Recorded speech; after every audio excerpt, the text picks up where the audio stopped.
네, 우리 어, 마지막으로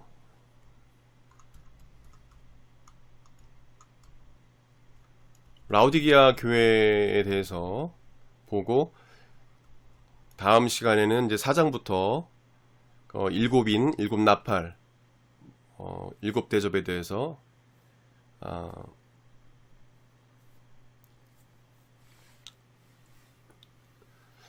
또 그 천상의 예배와 또 일곱인, 일곱 나팔, 일곱 대접에 대해서 우리가 좀 속도 있게 또 진행을 하도록 하겠습니다. 앞부분은 우리가 속도를 낼 수 없는 그런 거고 뒤에는 일곱인, 일곱 대접, 일곱 나팔 이 부분은 그 나중에도 우리가 배우겠지만 겹치는 내용이거든요. 그러니까 제가 왜 그 얘기를 하는지는 이제 같이 강의를 들으면서 여러분들이 이해하게 될 겁니다.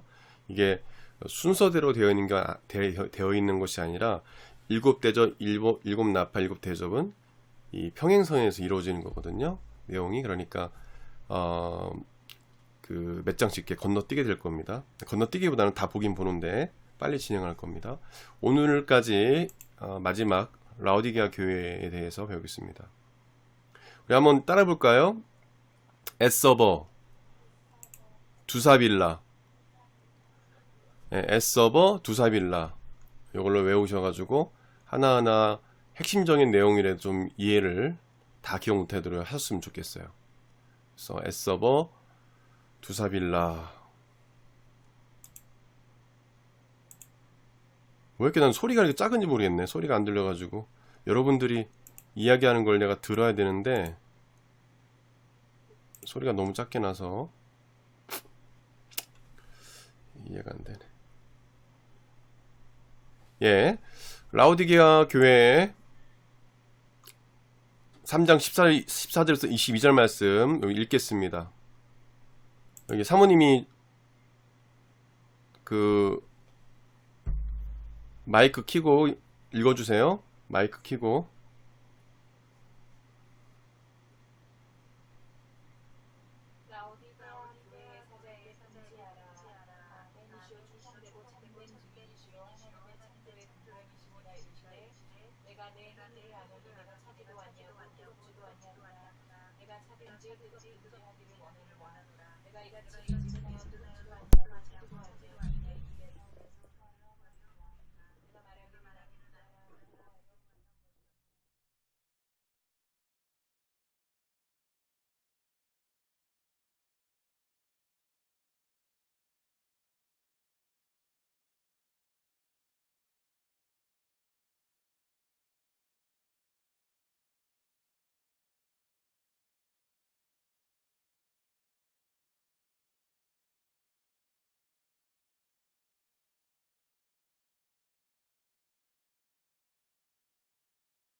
네, 감사합니다. 네, 안타깝게 라우디게아 교회도 어, 그 예수님께서 교회들에게 하신 말씀을 보게 되면 칭찬의 말을 먼저 이렇게 하시는데 라우디게아 교회도 처음부터 책망의 말씀을 하세요. 책망의 말씀을. 그래서 좀 그게 안타깝네요. 그래서 어쨌든 간에 그 라우디게아 성도들이 또 하나님 말씀에 따라 순종하지 않고 신앙생활을 제대로 안 했다는 것을 우리가 좀 알 수가 있는데 우선 라우디게아에 대해서 우리가 잠깐 보겠습니다. 라우디게아. 라우디게아는 기원전 253년 셀루시드의 왕 안티오쿠스 2세에 의해서 건립된 도시이고요. 또 다른 도시와 좀 다른 부분이 민욱이 들어왔어? 종훈이는 종훈이 들어왔어? 그래. 그 로마 제국의 로마 제국에 충성하는 도시로 그 당시에 좀 독특하게 그냥 로마 제국에 의해서 지배당하고 그런 뭐 조공바치고 이런 건 누구나 어느 도시나 있지만은 특별하게 로마 제국에 충성하는 도시로 알려졌습니다. 역사서를 보게 되면 그게 좀 중요한 특징이고요. 그리고 아무래도 이제 로마 제국에 충성을 하다 보니까 뭐 여러 지원도 받았겠죠. 또 혜택도 있고. 그래서 여기가 되게 무역 중심지, 또 행정적으로 로마의 지원을 받는 행정 중심지이기도 하고, 또 금융업이 발달돼 가지고 금융이 발달돼서 좀 부유한 도시, 또 큰 인구를 자랑하는 그런 도시이기도 했습니다. 특별히 우리가 좀 눈여겨볼 것은 뭐냐면 뭐 안약을 사서 발라라 이런 말씀도 예수님께서 하시잖아요. 예수님께서 제 아들에게 늘 말씀하실 때 그냥 말씀하시지 않고 제 아들의 어떤 배경, 그 당시에 어떤 이스라엘의 문화 이런 것을 그냥 생각하지 아니하시고 말씀 안 하셨거든요. 그러니까 이 당시에 라오디게아는 이 의료기술이 다양한 사람이 발달했지만 의료기술이 발달됐다라는 거죠. 의료학교가 제가 한번 역사서를 좀 찾아보니까 의료학교가 운영되었다는 것을 알 수가 있습니다. 그 당시에 의료학교가 운영됐다는 건 대단한 거죠. 그래서 모직공업과 특별히 안약이 발달했다고 해요. 그래서 예수님이 그냥 안약을 발라 눈을 뭐 이제 밝게 보게 하라 뭐 그런 말씀인 줄 알았더니 물론 그런 말씀이긴 하지만 그냥 뜻없이 말씀하신 게 아니라 이런 상황이었다는 것을 알 수 있고요. 또 이런 다양한 이제 사업, 이런 공업, 안약 이런 발달, 약의 발달, 의료 기술로 인해서 많은 부를 이뤘고 이 도시도 뭐 아시아 7교회하고 가까운 도시다 보니까 동일하게 지진이 일어나서 피해를 받는데 이 지역도 로마에 충성된 그런 도시이기 때문에 로마의 도움을 받지 않고도 재건할 정도로 충분한 부를 누릴 수 있었던 도시였습니다. 그래서 자신들의 어떤 재산으로도 그 부로도 자체적으로 재건할 정도의 부를 누렸다. 근데 의료기술, 이 안약이 발달됐고 두 번째 좀 큰 특징으로는 물 공급이 제대로 되지 않았다. 저도 이게 궁금해서 다큐멘터리 이런 걸 좀 이렇게 봤는데 실제적으로 이 고고학자들, 성서 고고학자들이나 또 이 성서에 관심 있는 분들이 답사한 것들을 제가 보고 궁금해서 봤는데 물 공급이 제대로 되지 않는 취약점이 있는 그런 도시였다고 합니다. 실제로 가서 이렇게 답사를 해서 보니까 진짜 그 당시에 물 공급이 제대로 되지 않는 그런 취약점이 보였고요. 또 라오디게아는 온천수가 나는 히아라볼리. 여러분 터키 지역 보게 되면 아마 여러분들 해외에 관련된 어떤 그런 프로그램을 보게 되면 터키의 파무켈라라는 많은 터키 지역에 방문하는 관광객들이 가는 곳이죠. 이 파무켈라라는 목가성이라는 곳이 있습니다. 거기서 물이 막 이렇게 흘러나오는데요. 상당히 막 물이 계속적으로 많은 물이 막 흘러나옵니다.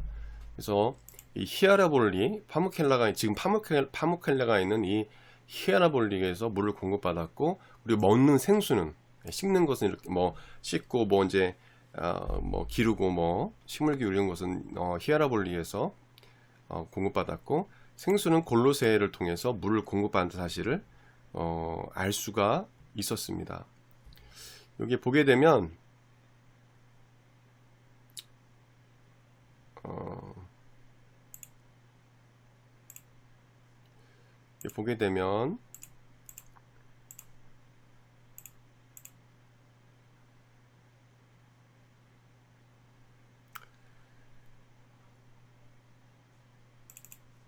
제가 여기 사진을 다운로드 받았는데 여기 이렇게 생겼더라고요.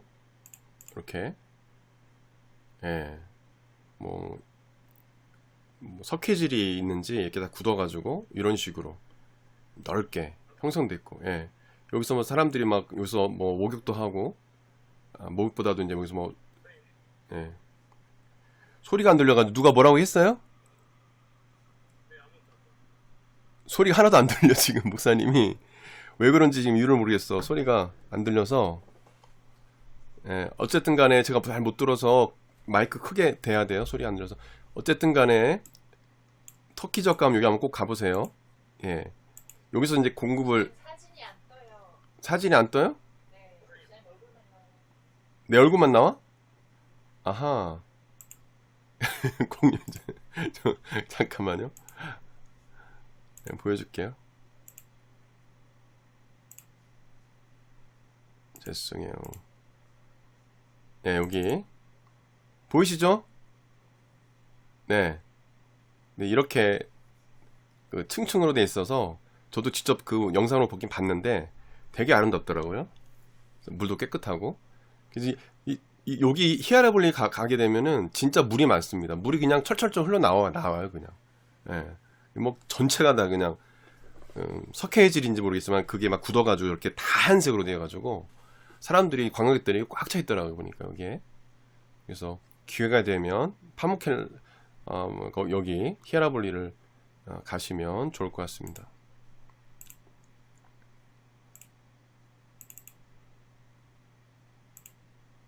예, 목화성 파무켈라 기억해 주시고 골로새에서 생수를 공급받았다. 그 정도로 물이 취약했다. 예, 그래서 예수님께서 이런 안약 발달과 또 이런 물, 예, 이런 부분을 아셨기 때문에 이런 그 말씀을 나중에 보겠지만 15절 16절 말씀을 이제 하신 거겠죠. 이해가 쉽게. 이 지역 사람들은 지역 신들뿐만 아니라 로마 신들을 숭배했고 혼합 종교를 가지고 있었다. 특히 그 제가 라오디게아 연구를 하다 보니까 이 사람들은 제우스 신을 특별히 숭배했더라고요. 제우스 신. 로마의 신화 나오는 신들 중에 제우스 신을 가장 많이 숭배했고요. 이런 환경 속에서 라오디게아 성도들이 좀 껴 있어야 되는데 로마 제국에 아주 충성을 다하는 도시다 보니까 로마 황제의 숭배도 뭐 당연히 그거는 더 다른 도시보다도 더 강력하게 숭배했을 거고, 그리고 뭐 이 우상이 많았던 그런 지역이기 때문에 더 깨어 있어야 되는데 오히려 이 라오디게아 성도들이 영적으로 게으르고 나태했다는 것을 알 수가 있습니다. 14절부터 15절 상반절을 보게 되면요, 네, 읽어봅시다. 우리 종훈 형제 읽어주실래요?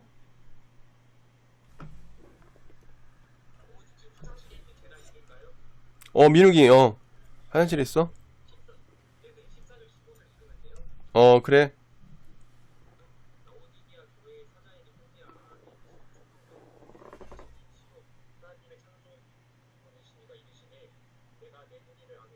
네네. 네, 들리네요. 조금 좀만. 네, 감사합니다. 여기 그 아멘이시요. 예, 처음에 항상 교회에 대해서 이제 예수님께서 말씀하실 때 예수님 스스로에 대해서 이제 말씀을 하세요.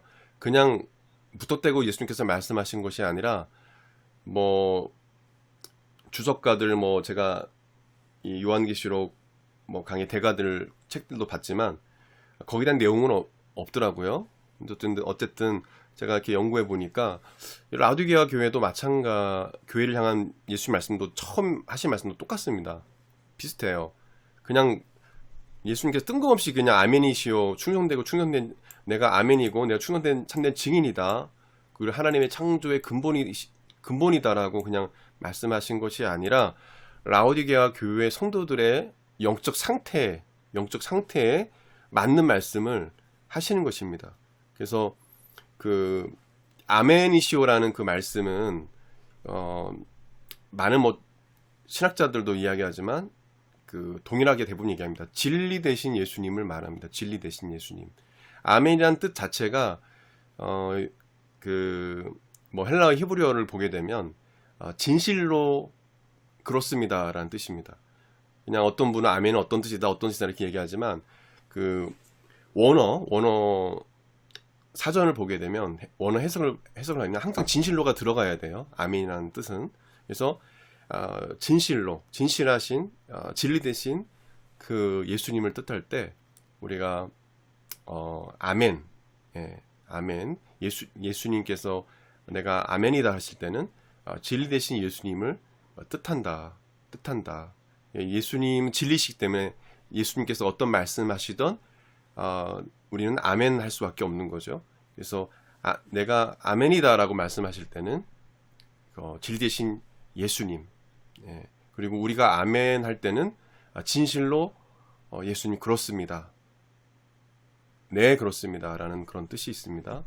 그래서 진리 되신 예수님, 예, 이 진리 되신 예수님을 따르지 아니하고 또 이 신앙으로 나태한 상태에서 헛된 것을 따라서 살아가는 우리 라우디게아 성도들 향해서 대조적으로 말씀해 주신 거죠. 또 충성되고 말 그대로입니다. 이거는 예수님의 성품을 의미한다고 대부분 주석가들은 이야기합니다. 그래서 당연히 뭐 해석할 필요가 없죠. 예, 근데 뭐와 좀 대조가 됩니까? 예, 게으르고 나태하고 신앙생활이 미지근했던 라우디게아 성도들과는 예수님과 너무 대조적이죠. 충성되이 열정을 당해서 하나님을 예수님을 섬겨야 될 성도들이 신앙이 아주 미지근한 상태였던 거죠. 충성하고는 반대입니다. 반대. 그리고 참된 증인이요. 예, 예수님이 이 땅에 오셔서 참된 증인된 삶을 살았죠. 예, 그래서 어떤 그 성경학자들은 예수님은 우상을 숭배하고 행음하는 자들에게 오직 하나님만 예배의 대상이고 하나님만 섬겨된다는 어떤 증인된 삶, 또 죄를 회개하고 예수 그리스도를 믿어야 구원받는다는, 근데 이 구원에 관한 증인된 그런 삶, 그리고 하나님 나라, 그래서 예수님께서 회개하라 천국이 가까우니라 이렇게 말씀하셨잖아요. 그래서 주님의 나라에 대한, 하나님 나라에 대한 증인된 삶을 살았다. 그렇게 몇 가지로 이렇게 이야기하는데, 그래서 예수님께서 참된 증인이라고 말씀하신 이유에 대해서 여러 가지로 또 이렇게 주석에 달려 있지만 어쨌든 간에 그거 다 포함된 부분이 있겠죠. 그래서 예수님은 참된 증인이시다. 근데 라우디게아 성도들과 또 대조적이죠. 뭐냐면 충성을 다하고 또 예수 그리스도를, 부활하신 예수님을 증거해야 될, 부활하신 예수님을 증거했던 선배들에게 신앙을 유산받았는데, 라우디게아 성도들이 처음과는 달리 그 증인된, 부활의 증인된 삶을 살지 않은 거죠. 그래서 이 땅에서 예수님께서 주님의 나라를 전하고 하나님에 대해서 이야기하고 뭐 이렇게 증인된 삶을 사셨는데, 그와 좀 다르게 라우디게아 성도들은 충성되지도 못하고 또 예수 그리스도의 부활의 증인으로서의 삶을 선배들처럼 그렇게 살지 못했음을 알 수 있죠. 그래서 좀 대조적인 거죠. 그리고 하나님의 창조의 근본이시니, 이거는 많은 신학자들은 새 창조라고 이렇게 해석을 합니다. 새 창조라고 해석을 해요. 그래서 처음과 나중, 그리고 또 헬라어에서 알파 오메가처럼 24개의 헬라어 중에 첫 글자가 끝 글자에서 처음과 나중, 시작과 끝. 그래서 이게 근본이라는 것은 처음에 태초에 하나님이 창조하실 때 예수님이 함께 하셨다. 그래서 창세기 보게 되면 위라는 단어를 쓰죠. 그래서 성부 하나님 혼자서 하신 것이 아니라 성부, 성자, 성령님이, 또 예수님도 태초에 이 천지 만물을 창조하실 때 함께 하신 분이시다. 그래서 처음과 나중 대신 예수 그리스도, 창조주 대신 예수 그리스도를 말씀해 주고 있습니다. 그래서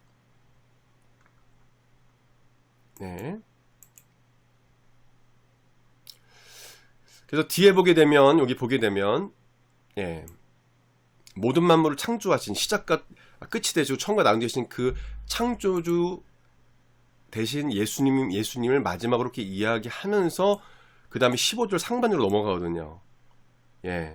아멘과 충성과 참된 증인은 라우디게아 성도들과 전혀 다른, 그래서 예수님께서 너희들이 진리를 따라야 되고 충성되이 행해야 되고 나의 부활의 예수의 증인된 삶을 살아야 되는데 그렇지 못하다는 것을 간접적으로 말씀해 주시면서 아주 직접적이기도 하죠.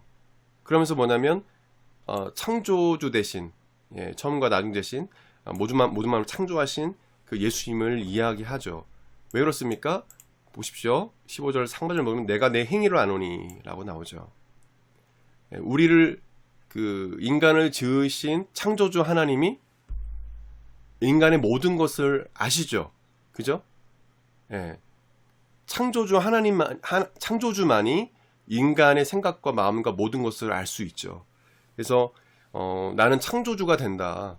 너희들이 어떤 그 생각과 또 어떤 마음을 갖고 있는지 또 어떤 행위를 하고 있는지 나는 다 알고 있다. 다 알고 있다라고 말씀해 주시는 거죠. 다 알고 있다. 그래서 이 창조주 대신 예수님에 대해서 말씀을 이제 하시면서 내가 너희들의 행위를 다 안다. 그냥 근본 없이 이렇게 말씀하신 게 아니고요. 이렇게 우리가 뜻을 해석하고 넘어가면 좋을 것 같습니다. 그래서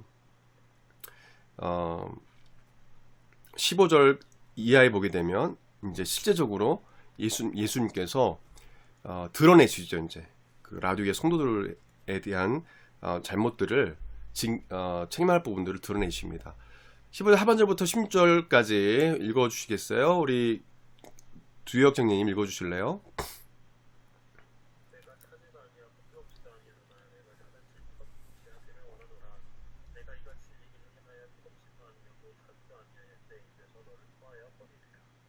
네. 라우디게아 주민들은 7km 떨어진 히에라볼리로부터 온수를 공급받았습니다. 근데 온수가 수로를 통해 저도 이 영상으로 보니까 이게 수로가 이렇게 나 있어요. 쭉 이렇게 나 있어. 수로가 아주 잘 돼 있습니다. 거기까지 이제 히에라볼리에서 끓여내기 때문에 수로가 아주 길게 돼 있더라고요. 제가 그 눈으로 확인을 했는데 영상으로.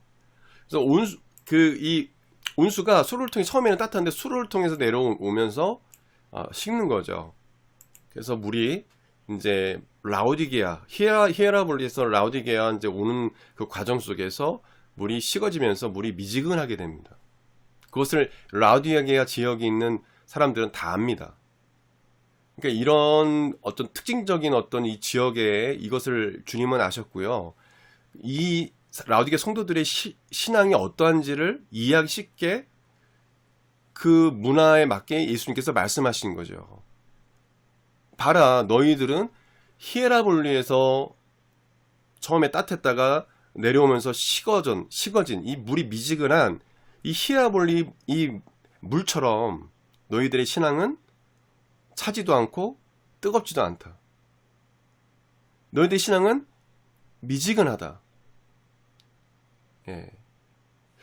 내가 이같이 미지근하고 뜨겁지도 아니고 차지도 아니하니 내 입에서 너를 토하여 버리라. 아주 무서운 말씀이죠. 버리시겠다는 말씀이에요. 이렇게 했다가는 그냥 뭐 이것도 저것도 아니고 그렇게 신앙생활하면 안 된다는 것을 말씀해 주고 있죠. 너희들의 신앙은 너희들이 이용하는 이 히에라볼리 물과 같이 차지도 뜨겁지도 않다. 미지근하다. 그래서 얼마나 이 라우디게 성도들의 신앙생활이 정체되어 있었는지, 얼마나 신앙이 타락해 있었던지를 알 수가 있죠. 그러니까 이것도 저것도 아닌 신앙생활이었던 거예요. 그냥 왜 뭐 뜨겁게 뭘로 신앙생활을 하나. 뭐 꼭 그렇게 믿음을 가져야 돼? 뭐 하여튼 관심이 없는 거죠. 그냥 대충 신앙생활을 한 겁니다. 신앙생활이 자발적이지도 않고 정체되면 안 된다는 거죠. 흐르지 않고 고여있는 물은 결국 썩고 맙니다. 썩은 물과 같이 되어서는 안 된다는 겁니다. 용수철처럼 늘리면 늘어나고 가만히 그대로 두면 그대로 있는 신앙생활을 해서는 안 돼요. 우리가 좀 자발적인 신앙생활이 필요합니다.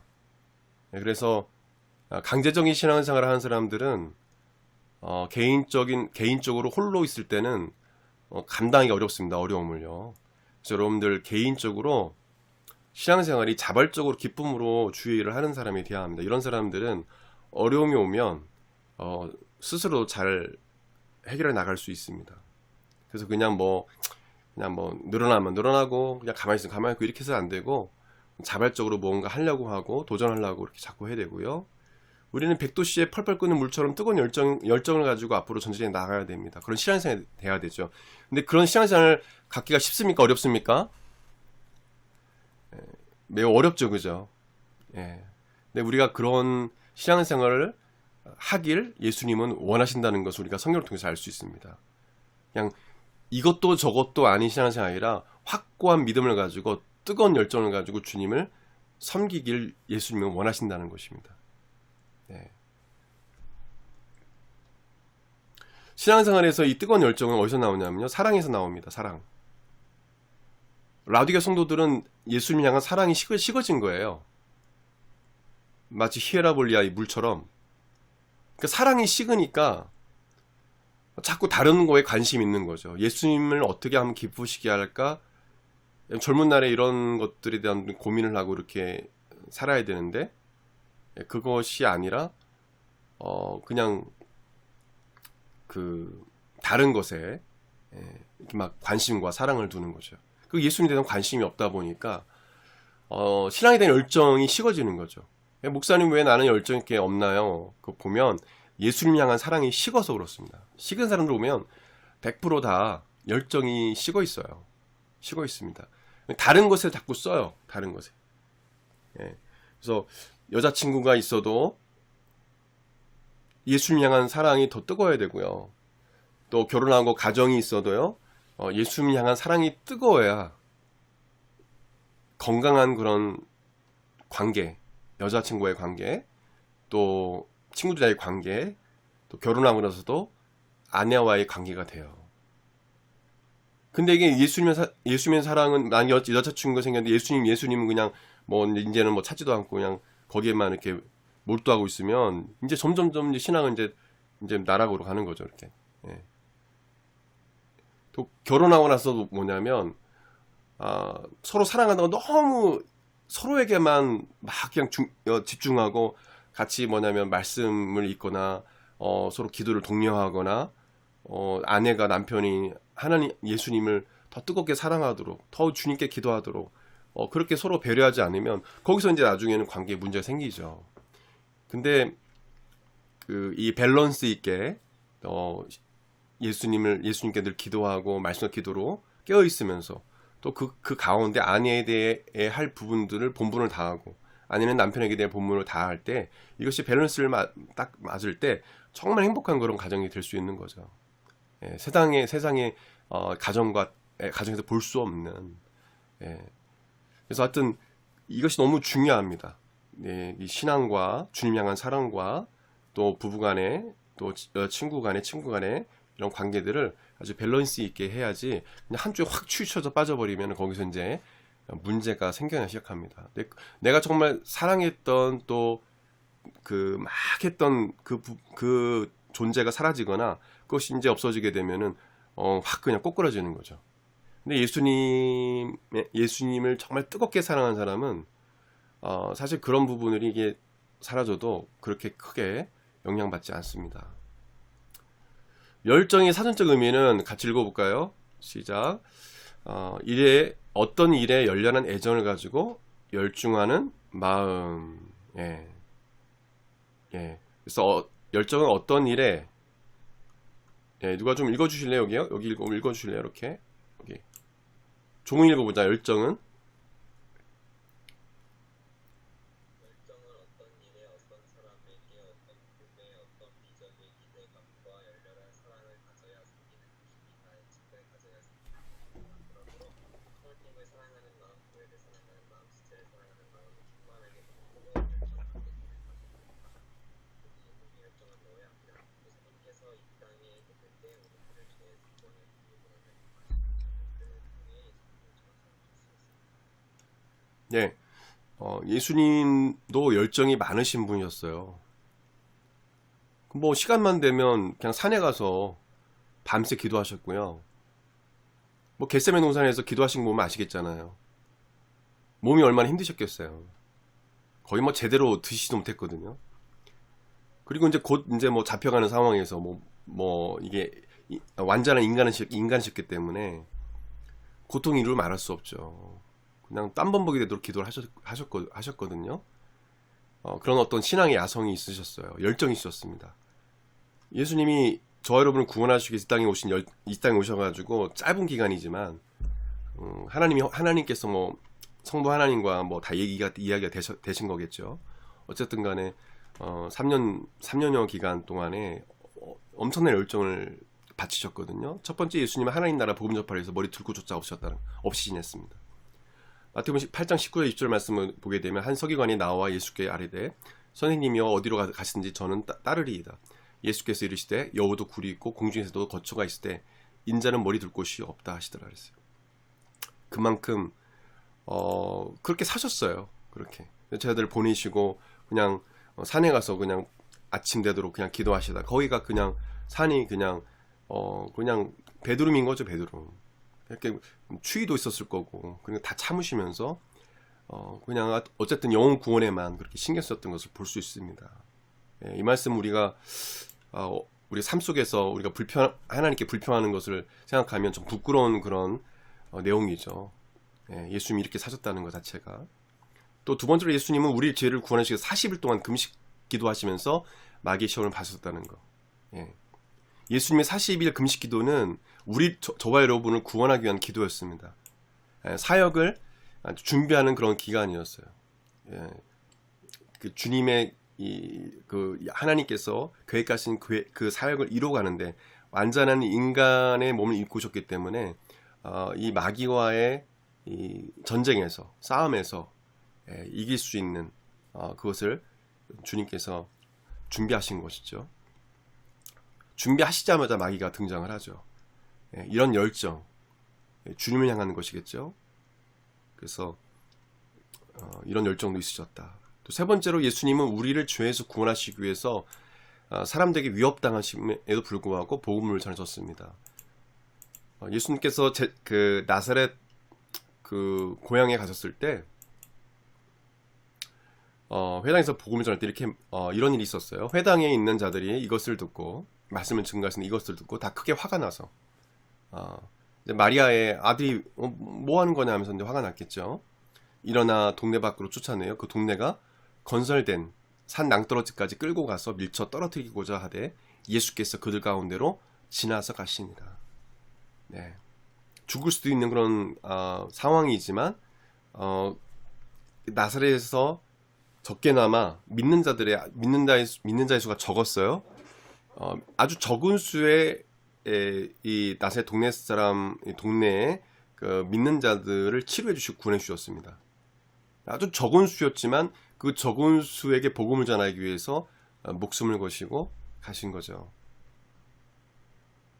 네 번째로 보게 되면 예수님은 우리를 죄에서 구원하시기 위해서 사람들에게 멸시와 천대를 하셨다는 것입니다. 그것을 개의치 않으셨다는 거예요.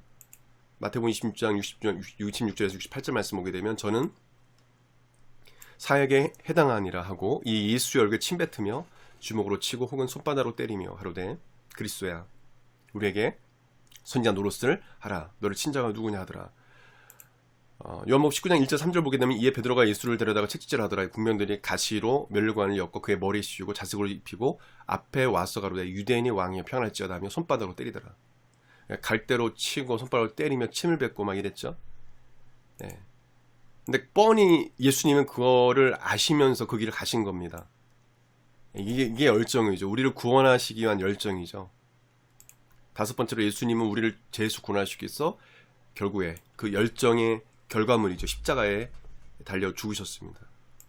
요한복음 19장 18절 19절에 예수를 십자가에 못 박을세 다른 두 사람도 그와 함께 좌우편에 못 박으니 예수는 가운데 있더라. 빌라도가 패를 써서 십자가 위에 붙이니 나서 예수 유대인의 왕이라 기억되었더라. 요한복음 13장 1절 말씀에 6월절 전에 예수께서 자기가 세상을 떠나 아버지께로 돌아가실 때가 이른 줄 아시고 세상에 있는 자기들을 사랑하시되 끝까지 사랑하시니라. 예. 사랑은 열정에서 열정은 사랑에서 납니다. 예. 그래서 예수님께서 저와 여러분을 사랑하는 그 사랑이 있었기 때문에 이렇게 잠도 제대로 못 주무시고 또 금식하시면서 수많은 사람의 멸시와 천대를 받으실 것을 죽을 수도 있는 그런 상황에서 어쨌든 간에 복음을 전하시고 또 그런 결국에는 십자가에 달려 죽으셨죠. 저와 여러분을 사랑하시기 때문에 그 열정을 보이셨고 그 열정의 끝에는 결국에는 죽음으로 그렇게 마무리를 하셨습니다. 그래서 우리도 동일하게 예수님처럼 열정을 가지고 주님을 사랑하고 섬겨야 합니다. 그래서 12제자들도 예수님의 열정을 나중에 깨닫고 그들도 목숨 걸고 복음을 전했죠. 죽으면 죽으리라 하고. 그래서 그 열정은 바로 주님 향한 사랑에서 오는 것입니다. 여러분들 주님을 사랑하시길 바라고요. 16절에 예수님은 미지근한 신앙생활하는 자들을 토해해 버리신다고 말씀하고 있어요. 도저히 너를 쓰고 싶어도 쓸 수 없다는 그런 말씀이죠. 그래서 우리가 갖고 있는 우리가 주신 그 재능과 여러분들 은사를 가지고 주님을 위해서 충성 때에 우리가 그 재능과 은사를 쓸 수 있어야 합니다. 그냥 미지근하게 우리가 해서는 안 되고 우리가 갖고 있는 걸 가지고 하나님 앞에 어쨌든 간에 우리가 헌신하고 충성을 할 각오를 갖고 만약에 그런 기회가 생기게 되면 그냥 고민할 필요 없이 정말 열정과 헌신을 다해서 하나님 앞에 드리시길 바랍니다. 그런 사람들이 참 멋있는 거예요. 우리 형제들이 이런 충성스러운 삶을 살아보세요.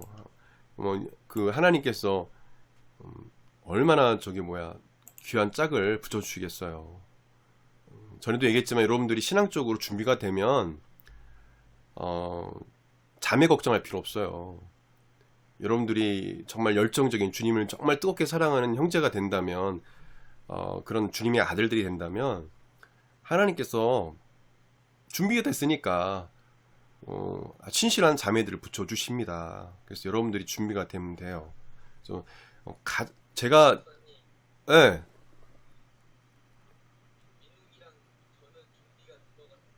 민욱이와 종훈이는 준비가 된 것 같아?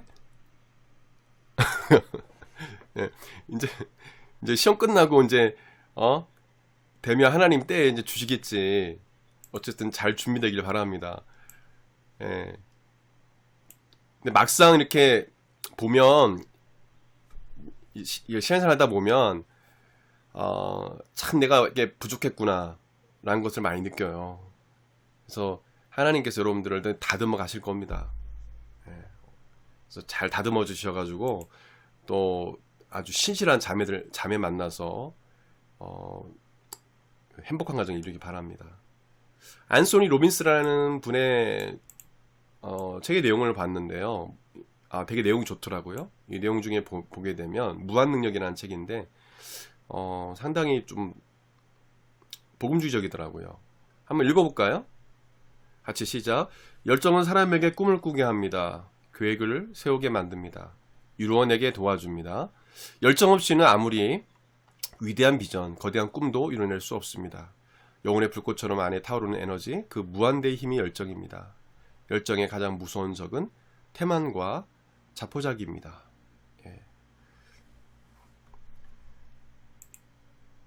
열정의 가장 무서운 적은 태만과 자포자기.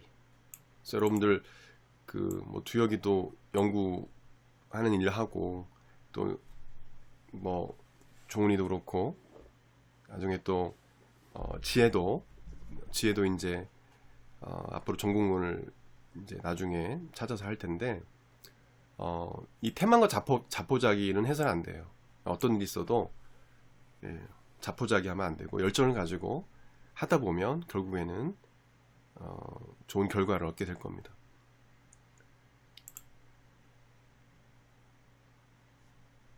내 종훈이하고 나갔어? 핸드폰이 어떻게 됐나?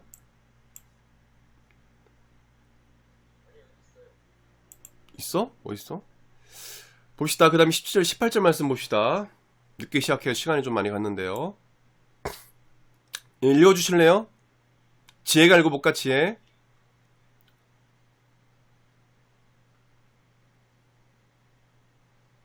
내가 말하기를 나는 부자라 부유하며 또 그것이 없다 하나 내 공부한 것과 가련한 것과 가라한 것과 노한 것과 벌거벗은 것을 알지 못하는가 내가 너를 권하노니 내가 불로 연단한 금을 사서 부유하게 하고 밭에 사서 일을 짓고 벌거벗은 수치를 보이지 않게 하고 이거 벌거벗은 수치를 보이지 않게 하고 만약을 사서 눈에 달라보게 하라.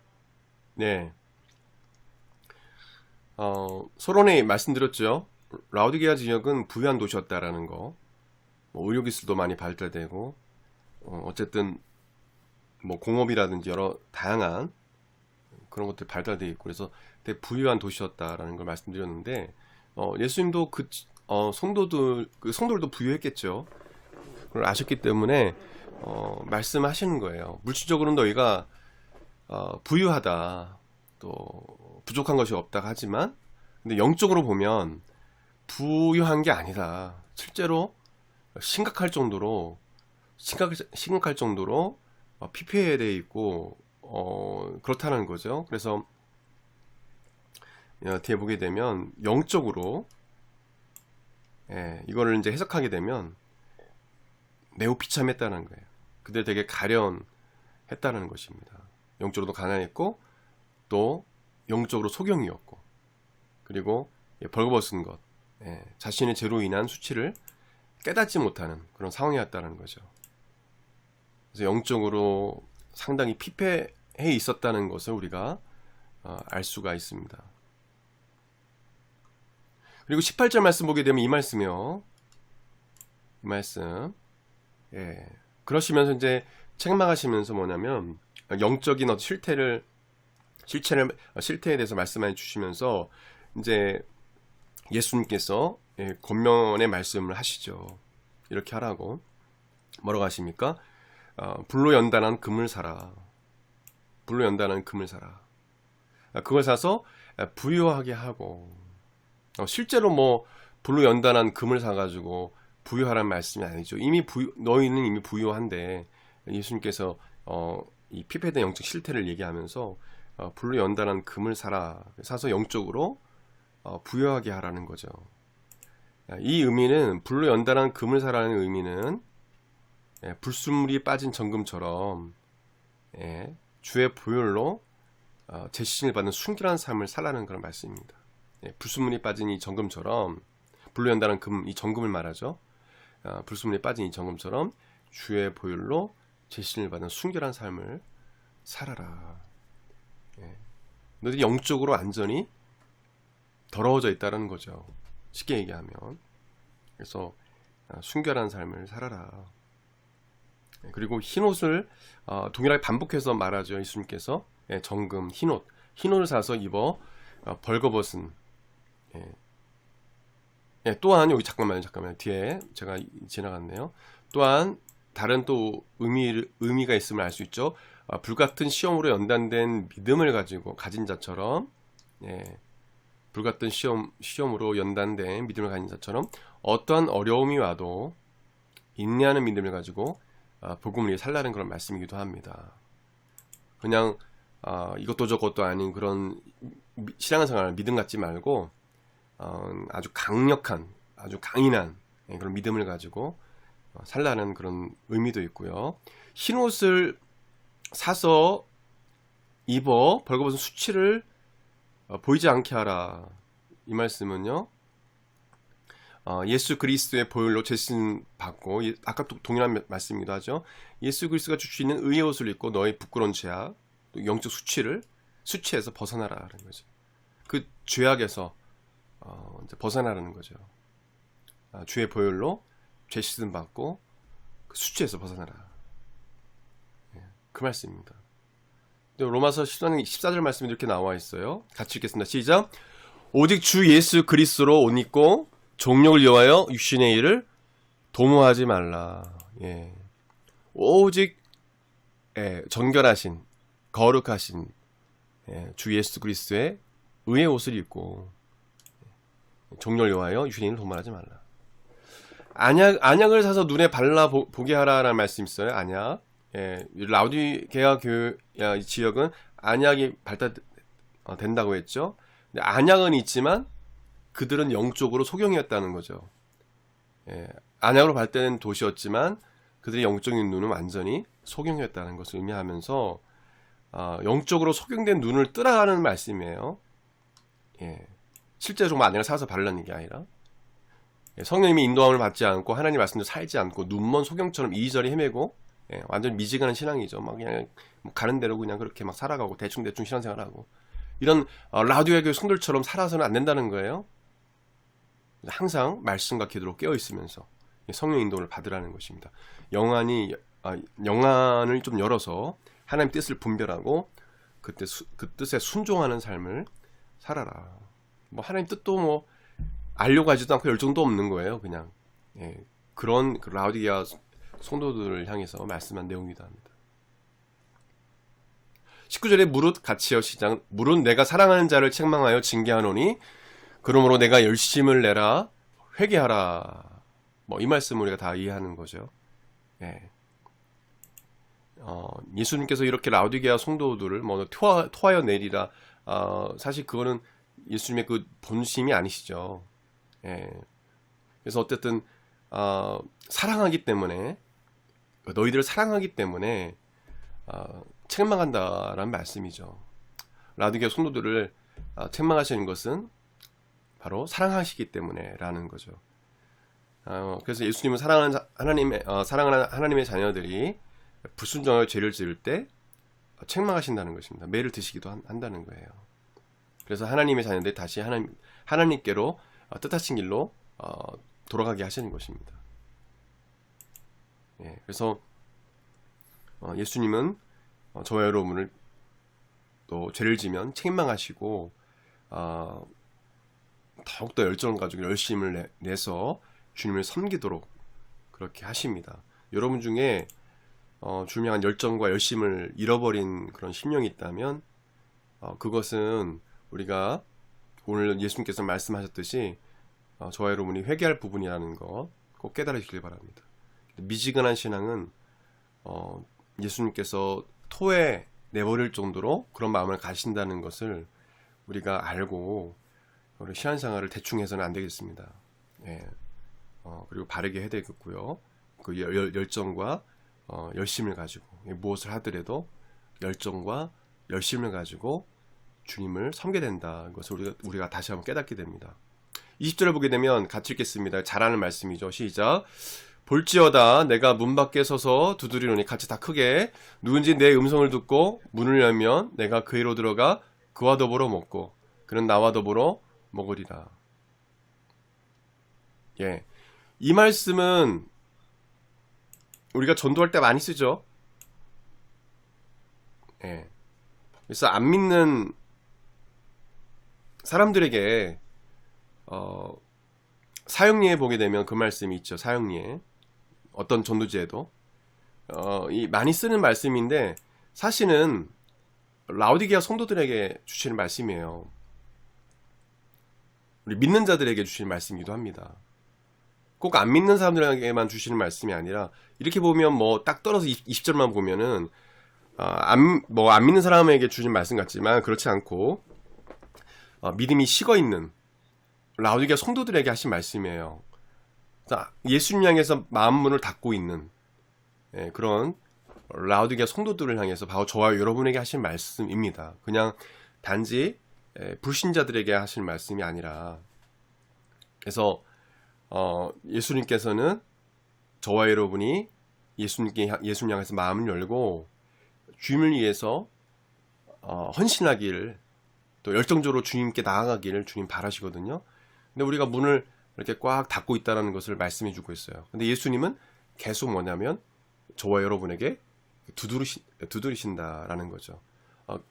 이 여는 거는 우리가 자유의지가 있기 때문에 저와 여러분의 의지에 따라 있는 겁니다. 어떻게 결정에 따라서 마음을 예수님 향해서 활짝 열지 아니면 뭐 그냥 닫아버릴지 그거는 저와 여러분에게 달려 있습니다.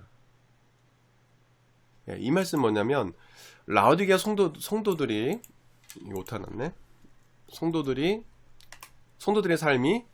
삶의 주인은 자기들 자신이었음을 알 수가 있어요. 그 예수님이 어떻게 비집고 들어가야 할 그런 상황이 아니었던 거예요. 신앙생활 하고 있고 또 신앙의 선배들에게 물려받는 신앙은 있지만 그냥 뭐 자기들의 주인된 그런 삶을 살았던 거죠. 예수님과 전혀 이게 교제는 뭐 바랄 수도 없고요. 동떨어진 그런 신앙생활을 한 거죠. 네. 그래서 자기가 주인된 삶, 또 물질이 주인된 삶, 거기도 부유했던 지역이기 때문에 그것을 그냥 좋겠던 거예요. 예수님으로 그 마음이 가득 차야 되는데 그냥 자기 자신으로 또 물질로 뭐 신앙생활 뭐 대충 해도 뭐 나는 우리들은 뭐 이 지역은 부유하니까 뭐 잘 먹고 잘 사니까 뭐 그렇게 예수님을 찾지 않는 거죠. 그래서 예수님 향해서 실제적으로 영적으로 마음을 닫고 살았다는 것을 알 수 있습니다. 20절 말씀 보세요. 얼마나 라오디게아 성도들이 문을 닫고 달았으면 예수님께서 요구를 하시잖아요. 볼지어다 하면서 마음을 좀 열어라. 그리고 좀 같이 교제하며 나와 함께 교제하며 동행하며 살자라고 얼마나 이렇게 요청을 하세요. 그냥 내비둘 수도 있으신데 간구하시는 거예요. 열어라, 마음을 열어라. 예. 그래서 예수님께서 라오디게아 성도들의 그 마음의 문을 두드려 계신다라는 것을 말씀해 주고 있습니다.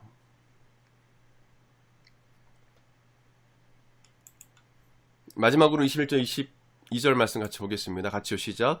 이기는 그에게는 내가 내 보좌에 함께 앉게 하여 주기를 내가 이기고 아버지 보좌와 함께 앉는 것과 같이 하리라. 그 있는 자는 성령이 그들에게 하시는 말씀을 들을지어다. 예, 뭐 이기는 자에게 항상 이게 뭐 교회에 대해서 계시의 말씀 줄 때 말씀하시죠. 믿음을 끝까지 인내하면서 지킨 자들을 말합니다. 예, 마귀와 영적 싸움에서 끝까지 인내하면서 승리하는 주님의 자녀들을 말합니다. 이기는 그에게 내가 내 보좌에 함께 앉게 하여 주기를 내가 이기고 아버지 보좌 함께 앉는 것과 같이 하리라. 예수님께서 십자가 달려 죽으시고 부활하시고 승천하시고 하나님 보좌 우편에 왕으로 임재하시고 또 그 영광을 받으셨죠. 그와 같은 것을 말씀하시는데 이 내 보좌에 함께 앉게 하여 주시겠다는 말씀은 우리 공동적으로 성경학자들은 예수님께서 행하시는 메시아적 권세를 이건 교회 전체에게 하신 말씀이기 때문에 개인보다는 예수님께서 행하시는 메시아적 권세를 교회 공동체가 함께 공유한다는 의미가 있습니다. 그래서 끝까지 믿음을 지키고 너희들이 나의 말에 순종하고 또 나를 주인으로 모시고 살아가고 순종하며 나아가게 되면 믿음을 끝까지 지키게 되면 내가 지금 받는 어떤 영광과 이런 내가 갖고 있는 권세, 이 권세를 너에게 주겠다 말씀하시죠. 그 예수님께서 제자들에게 그 권세를 주셨던 것도 우리가 이 복음서에도 볼 수 있습니다. 그래서 귀신 쫓아내고 또 막 기적이 일어나고 그랬던 걸 볼 수가 있는데 그런 거죠. 예수님께서 믿음을 끝까지 지키는 자에게 주님이 갖고 있는 메시아적 권세를 또 교회 공동체 각각 개인에게 주시겠다 그런 말씀입니다. 우리 지금 해외에 흩어진 선교사님도 또 믿음으로 이렇게 복음 전하는 사람들을 보게 되면 또 이러한 권세를 누리는 분들을 많이 보게 되죠. 그런 간증들이 많이 있습니다.